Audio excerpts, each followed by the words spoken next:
sayang. Ito ang wakas ng bagay, lahat ay narinig.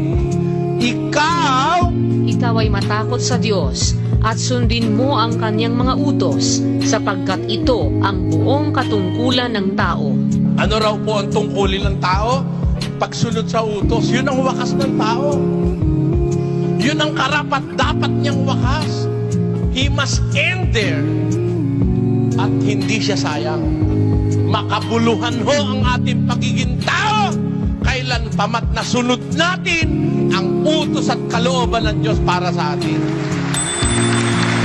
Pero namatay ka sa sugalan, namatay ka sa pagnanakaw, naulsir ka kasa, kababantay mo na, isa mo riyan, dalawa mo riyan, ha? Kapa, mare, namumuro na ako, kumanta ka, mare, ha? Aabang mo, sabi!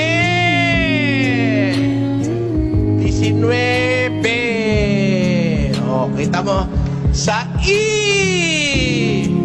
abang ka ng abang, puro tensyon yun. Lalo na pag namumuro ka na, puro tensyon.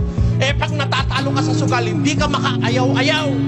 Hindi ka makaalis sa upuan. Puro tensyon yun, puro stress. Diyan ka mamamatay.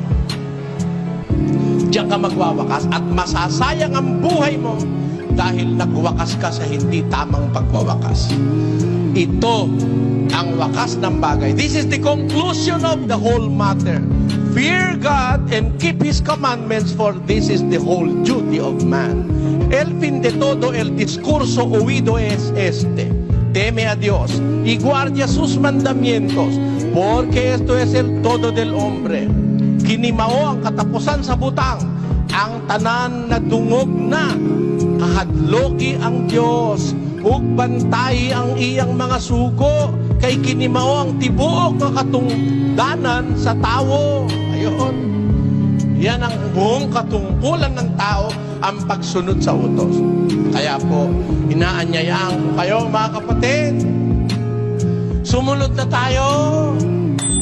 Ayaw nyo pa ho? Sunod na. We have a leader in the person of our Lord Jesus Christ. Sundin natin siya sapagkat siya ang ating tanging mapapagkatiwalaan tungkol sa kaligtasan. Huwag kayo susunod sa tao. Ang tao, lulukohin ka lang eh. Sunod ka na sunod sa tao. Huwag tayong basta nagtitiwala sa tao. Hindi lahat ng tao katiwa-tiwala. Let us put our trust on the Lord, and we will not be put into shame.